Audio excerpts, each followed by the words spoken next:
Yo, guys, welcome to the Touchliner podcast. Special episode, not a really long, normal episode. We're having a special one because Cristiano Ronaldo has just done his interview, or it's just been aired on TV in two parts with Piers Morgan. He's come out basically and he's spoken about his situation. Wait, he hasn't come out. He has Okay, spoken. he is physically Sorry. come out in public himself with Piers Morgan and done an interview where he's basically explained his situation at United, how he's been feeling, what he's been going through, and at the end he talked about some other topics as well. But we're just here to talk about the football-related ones mostly. As a United fan, I do have a lot of opinions on this. Hussein has just told me I don't know his opinions like exactly. He just said he's the opposite of me because I just said I'm Okay. disappointed. So, do you want to go first or should I go first? Okay. Well, where do I begin? I am disappointed, but I'm disappointed in the club. I'm disappointed in Ten Hag.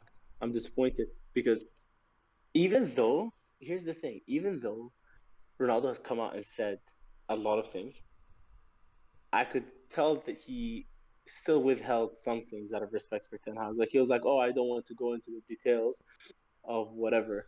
Um, but there were definitely things besides what was said that have happened behind the scenes. Um, and because I don't know what happened behind the scenes, I'm not gonna say who's at fault and who's to blame and whatnot. But first and foremost, to okay, fine, they allowed him to miss preseason, but to doubt his word that his daughter's in the hospital with bronchitis, that's one massive, massive red flag. Another thing is right. This has been spoken about, but from the horse's mouth, for Ronaldo to say, "I walked out against Spurs because against City, it's I respect you too much to put you on for 3-4 minutes, and then against Spurs, it's I'll put you on for 3-4 minutes." Clearly, he was making a statement, and I decided that I'm not having any of it. I shouldn't have walked out, but that's what happens. I'm a human, and I make mistakes, right?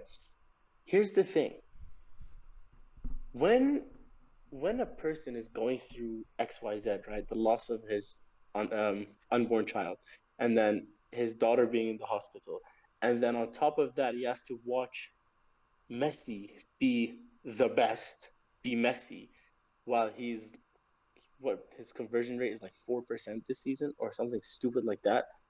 That plays a part on his mental health, on everything. So with all of that, the pressure from Ten Hag, the pressure from um, the sport directives, as he says, does get to him. It does. Okay. And he's a human being. Okay. He's the best baller in history. Number one, better than everyone. But still, he's a human being. He's not a robot just because he's better than everyone else. He has a breaking point. He's going to reach his, well, breaking point. But I personally believe, although, like, there's a devil's advocate for everything, right? Like, okay, Ronaldo hasn't played well at all this season, but he didn't have a preseason. Ronaldo walked out against Spurs, but he was pushed to his limit by Ten Hag, right? Etc. Etc. But I want to know what your thoughts are. Well, when the original quotes came out early this week, there's a group of me, Hussein and Ben. I was just sending all the quotes into the group and just sending long messages after, just ranting because I was at work. I couldn't really like say anything. I was just on my phone, just complaining. I was infuriated with what was coming out.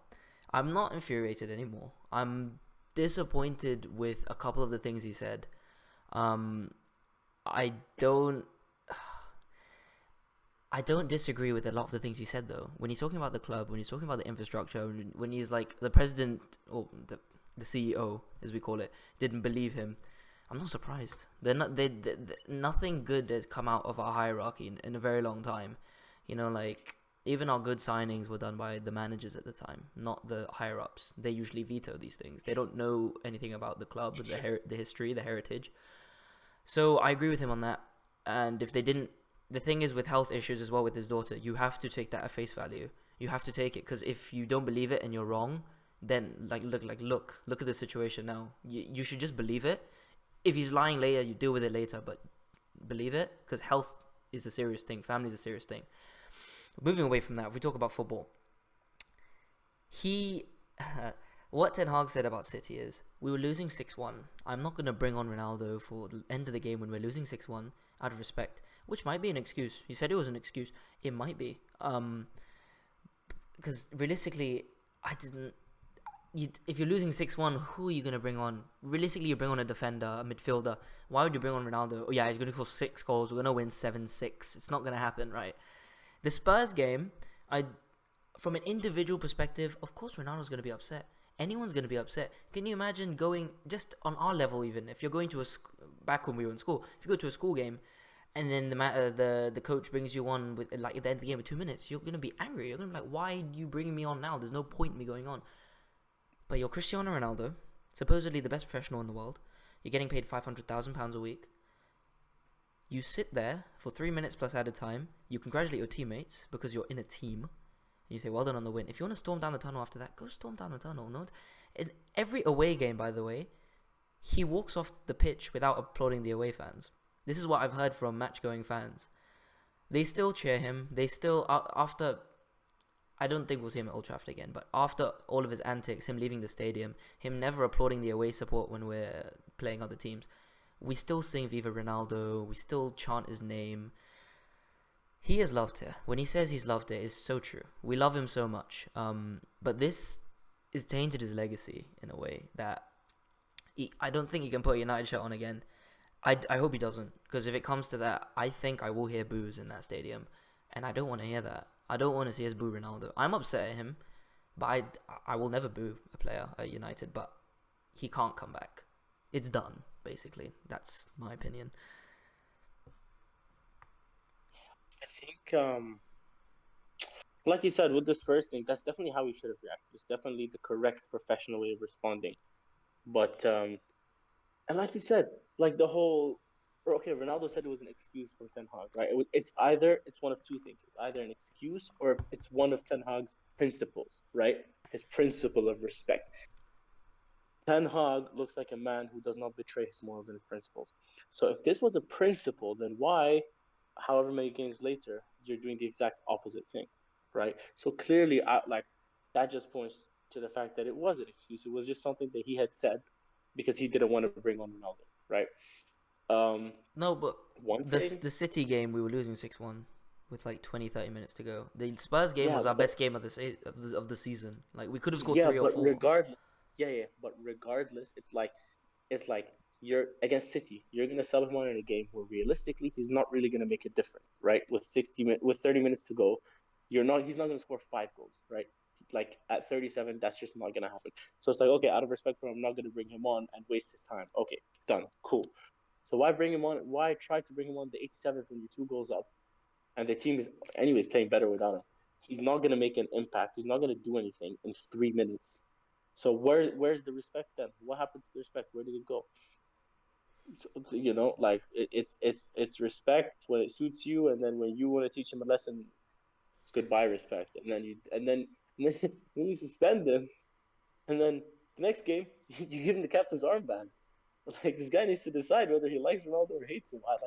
This I is can't tell at this point. That's why I think Ten Hag doesn't see, when he looks at his team sheet, when he looks at his players, he doesn't see that's Ronaldo, that's Bruno Fernandes, that's Garnacho, that's the Dallo. He sees these are Manchester United players, because at the end of the day, he's the coach of Manchester United, and I don't like seeing Ronaldo upset and all this stuff, but for Ten Hag to have that impact, right, to manage the team, everyone is an equal. Now, the biggest thing of this whole interview was Ronaldo's upset that he wasn't getting special treatment, which I am sure he got at Real Madrid and Juventus. At United last season, he definitely did as well, because he was the centerpiece. This season, he's not, because he's not working for the team, and Ten Hag treats everyone in the team the same. Garnacho in preseason missed one briefing. He didn't play a single game in preseason. And now look at him. He's reaping the benefits, right? He's treated Ronaldo the same as an 18-year-old, which I think is fair. In a team, everyone has to be equals. If you're treating people differently, that's not right. And Ronaldo alluded to it a bit. He was like, oh, some people get away with it. I want to know who. I really do, because I've not, I mean, from the outside looking in, all of us haven't really seen anyone be treated unfairly. If you have misbehaved, you've been punished. And I think that's fine. That's what I love. I think he was referring more to the media in the sense that he was like 8 players walked out against Vallecano. Who made the headline? Cristiano. Yeah, Who no, got slated? I agree with Cristiano. that. I agree with that. They all walked out. They all got punished as well. That's the thing. They all got punished. He's not talking. I don't think he was talking about Ten Hag. He was talking about media reactions that Mm, mm, mm. everyone jumped on me. No one jumped on anyone else. Oh, another thing I want to touch on. I don't know how I feel about this. I love it and I hate it. When he spoke about the youngsters and he was like they didn't grow up the way that we grew up. They don't have the hunger that we have, And he didn't name names, but he made it very clear that there were a few players in specific that he was talking about. I think Sancho was one of them. I don't know about the rest, but I do think he was referring to Sancho. Um, Here's the thing, right? You like he said, he like leads by example, and you can try your best to put them on the path that you were on, that created you. But at the end of the day, it's up to them. And he kind of alluded to like, I tried my best to get them to insert that fire in their bellies, and they just don't want it. They just don't care, you know. And like, not necessarily to Manchester United players, but like it happens so much. Where like, oh, there you go, Pogba. Like, Pogba can lose 5-0, and then the next day be dancing on TikTok, right? Like, Yep, yep. what? And these players have been in and out of Manchester United. They've been around the Premier League. You got like Emerson Royale right now who's doing that too. He's just bad Um, though. He's just bad. He's not good. but what does it tell you? The only high level player that I've ever seen that spends time on TikTok is Lewandowski. Besides that, he's the exception to the rule. Besides that, um every footballer who decides they want to be a social media influencer as well as a football player has failed, has not made it to the top level. There is no one besides Lewandowski. And Lewandowski isn't even an influencer. He comes on and he dances a couple times a year, you know. But it's true what Ronaldo's saying, man. He came from nothing. He worked his way up. You know his stories of him sneaking to the back of McDonald's at nighttime and that lunch lady, what was her name, Edna or something, giving him burgers that they were gonna throw away. Like Yeah, yeah, yeah. that is a struggle to No, make that's it true. to sporting, and then to make it to match it. Like, come on, man. Like, you can't write this. And then you got players who were brought up in Manchester, came up through the academy, and just suddenly now they're in the first team. They're like, oh, look at me, yeah, I'm in the first team. Oh, look, it's Ronaldo. Like, man, what, man? Are you gonna train? Are you gonna play? Like, I saw this. I saw this meme. I think I sent it to you guys. It was a joke. Obviously, it's not a real quote, but it was like Ronaldo. Um, Speaking. He's like, I asked Sancho if he wanted to practice shots with me, and after training, he just went, "Allow it, bruv." It's like, okay, fine, it's not true, but like, I can see that happening. Can you? So yeah, I mean, look, I think it's different generations, right? With the United Academy products, I do think the ones in the team right now are good. I think McTominay tries really hard, Rashford tries really hard. Garnacho looks good, but it is, I don't know who he's alluding to with these younger players.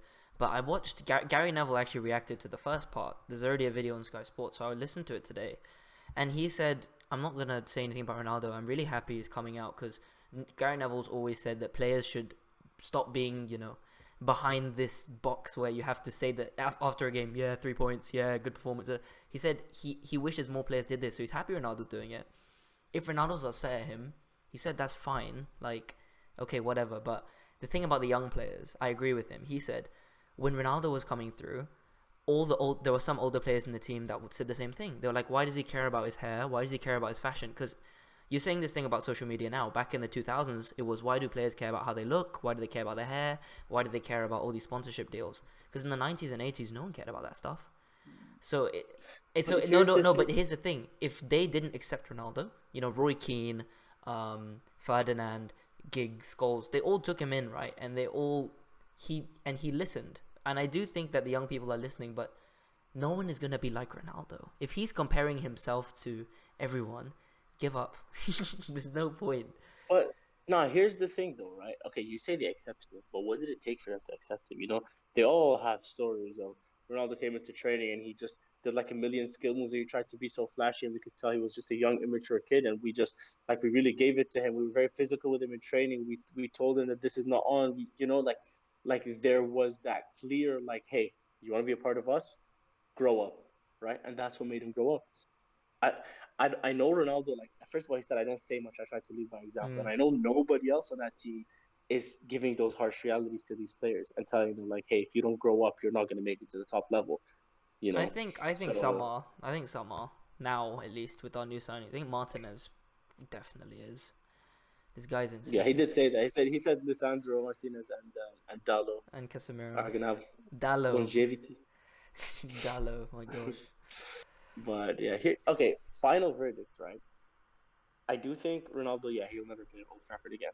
He may, excuse me, he may never play again because he said if Portugal win the World Cup, he's done. No, he said if he So scores a hat trick in the final to beat Messi's okay, two fair, goals, he'll retire. fair enough, fair enough. On the 1% chance that that happens, he retires and he's done. End of story. Or another thing we need to touch on, he 350 million in 2 years. Like, come on, it's very how many stories do we hear about players that abandon top level football at a young age to go and play for a hell of a lot less, right? One player that springs to mind is Oscar. Left Yeah, Chelsea and went yeah, to play in China for God knows how much money, right? Ronaldo decided, even though I'm 37, I don't want 350 million, which by yeah. the way, at 37 is like no one will ever see that kind of money at that age in athletes in athlete sports ever, right? And he said no to that. And apparently he had other clubs that are interested and he said no to them, right? And I believe him. I do believe him because you have had Roy Keane who's come out and said, I know for a fact that there are clubs Mm, um, yeah. and Roy Keane is a reputable person. He's not gonna like just say nonsense, right? So like I do believe what Ronaldo is saying, but another thing I believe is if United terminate his contract, he could be offered a much lower wage as a free agent, and then all bets are off as to where he goes. He can go to Napoli. He can go to Lisbon. He can go to Chelsea. He could go to Roma. God knows. He could reunite with Mourinho. He could even go back to Madrid. Like No, he it's won't. wide open. He won't, but it's wide open. And one thing that I love is, oh, imagine this scenario: Mbappe goes to Madrid and Yeah, PSG yeah. comes to you and say, "Hey, why don't you play with Messi?" And did you see how he reacted to that? He's not, he's The open way to that it. he He's open to it. responded, that would be amazing. Hey, I'm very against using money to buy you titles. But if you're gonna use money to buy you titles, at least use money to put Ronaldo and Messi on the same team for just one season. Like that's all I want, man. It But would be I don't cool. know. It would be pretty cool. It probably will never happen. It might happen in their last season of play. Like they'll both play for like LA Galaxy or something. But um, yeah, I that's did no, that's what I do think he wants to stay in Europe because if you realize Messi's catching up on his Champions League goal record, he's gonna leave. Like I don't know where he'll go. And the thing is, he said he rejected the offers because he was comfortable. I don't completely agree with that because you cannot pay me enough to believe that Ronaldo sat there and was like, yeah, you know what? I'm excited to play in the Europa League next season. I'm so happy here. I am. I finished sixth last year. Yeah, I'm really excited. No, but I think it was more of like I'm going to demonstrate my loyalty to this club. I, And secondly, I'm going to show that I can bounce back even at 37. I will get back into the Champions League and I will win it. Or he thought maybe I'm going to try and worst case I'll leave in January. Like that's what he's done. You because know, again back to the previous theory that I told you. Maybe the whole I'm going to try thing was in reference to I'm going to try and if I have to I'll take it easy because my main focus is the World Cup. it's clear. And You he can even see said that. he Yeah. said I feel great. I know I'm going to do amazing in the World Cup. I know Portugal. Like he has this incredible confidence for someone whose conversion rate is like 4%. I have So I had some stats here. I have the stats of how many. So okay, so this is Man United in the league. 25 shots, 1 goal. That okay, conversion rate 4%. Shots he only gets 1 out of 4 shots on target, which I think is okay, but it should really be 1 every 2. And yeah, he's missed 6 big chances in the Europa League, 2 big chances in the Premier League.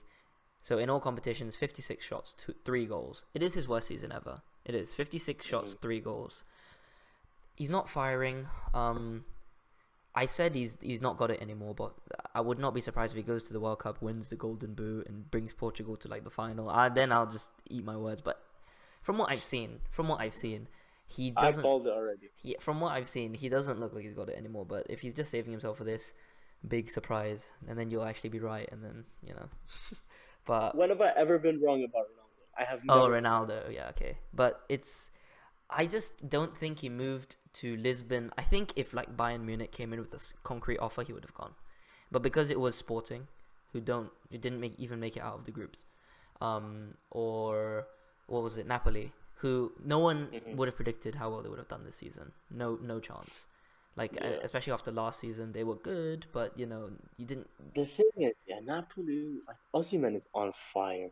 Yeah, it's that the We whole could bring in team. an The whole team is firing, and that's the thing. He didn't see that coming. If you went back in, if yeah. you had a time machine behind you, and you could go back in time, tell Ronaldo go to Napoli, he would have went if you told him how well they did.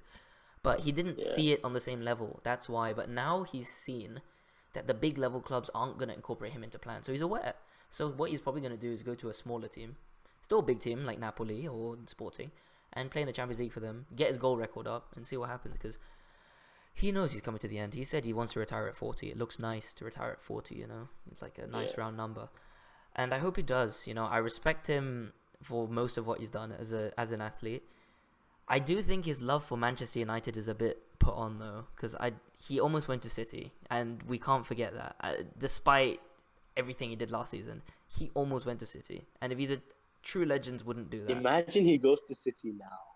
I would love that. Then no, actually no, I wouldn't. Then Arsenal would win the league. Oh yeah, that's the worst thing he said in the whole interview. By the way, that's the worst thing he said. Oh, I'd like it if Arsenal wins. Bro, Piers Morgan. Can I just say, Piers Morgan? He gets the headlines. That's his job. Fair play. But as someone watching the interview, right, I want to He's be. not a good. He's not a good interviewer. I want to be a journalist, right? He's good at getting the headlines. That's why he works for the Sun, right? You get the big controversial. Oh, Ronaldo wants to leave United. Ronaldo calls Rooney. Da, da. But you're not asking him big, expansive questions. Ronaldo was repeating himself a lot of the time. But yeah, I just don't like Piers Morgan. But in the end of the day, I do hope more footballers come out to do interviews like this. Not in this circumstance, but to get an insight onto what's happening in his personal life and everything. It helps you understand him a bit more. And it makes it all the more impressive because after the whole miscarriage and everything, he came back and he scored against Arsenal. So I still think he's still got the fight. He's still got that dog in him. And I think he has the potential to have a good World Cup and still a good couple years, but he can't come back to United. He's done here. Yeah, I think at this point now, close this chapter. Look forward to the World Cup, which is in 3 days. Oh, I yeah. cannot wait. That's Oh, crazy. sorry. Let's talk about this. Let's just give it 2 minutes to talk about this. But reports have come out and said that Qatar have attempted to bribe the Ecuador national team with 7.4 million, whatever the currency was, to lose 1-0 and concede in the second half of the opening game. Have you That's seen, crazy. Look at what this person did when he heard the news. Obviously, it's a joke, but like. That is insane. I cannot believe. Okay. Look, I'm in a country where I need to watch what I say. Allegedly. Just say allegedly. Allegedly. I think allegedly, some alleged places allegedly make a lot of alleged, wrong alleged choices and corrupt alleged decisions to allegedly ruin some alleged large events. And I allegedly hope that they allegedly fail to do so because allegedly, I really want to allegedly watch this alleged World Cup. So I allegedly plead for these alleged countries to please stop so we can allegedly enjoy this competition. I agree. Allegedly, I allegedly agree. I hope these reports aren't true. But it is actually quite a reputable journalist from the Middle Eastern region. So, yeah, I mean, why would he want to tarnish the World Cup, the first World Cup in his home region? I don't think he'd be lying either. And he added the Mail as well, the Daily Mail. So I hope it's not true. I really do. I'm excited for this World Cup. But if Qatar win the opening game 1-0 from a goal in the second half, that was the agreement. We'll have to see. But Time will tell. we're excited for the World Cup. We're gonna be releasing content. It might just be in line with like, I don't know, maybe we do it halfway through the group stages and then at the end of the group stages. We'll see how it goes. But yeah, we'll try to give you the best content so you can get all our opinions and Hussein's wrong opinions. But thanks for listening. I'll show you. Thanks for listening to this special episode. Ronaldo's washed. Just kidding. But yeah, like, subscribe, follow, download, and we'll see you guys when we see you guys in a bit.